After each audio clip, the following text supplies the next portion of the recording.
पश्चिम बंगालमध्ये जे सुरू आहे ना ते सरळ सरळ लोकशाहीला दिलेलं आव्हानच आहे। ममता बॅनर्जी यांचा स्पष्ट पराभव झाला आहे।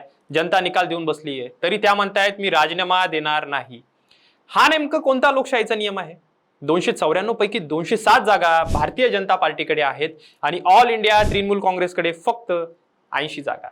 तर ही स्वतः सोडायची नाही, मग निवडणुका घेतातच कशासाठी हो? संविधान अगदी स्पष्ट सांगतं, बहुमत नसेल तर सत्ता नाही। पण इथे तर उलट चित्र आहे। पराभवानंतरही नैतिक विजय सांगितला जातोय। हे लोकशाहीचं नाही तर खुर्ची वाचवण्याचं राजकारण आहे। आता राज्यपाल फ्लोर टेस्ट घेणार आणि त्या दिवशी सगळं सत्य बाहेर येणार। कारण 80 आमदार घेऊन 207 समोर उभं राहणं म्हणजे अगदीच हारलेली लढाई आहे।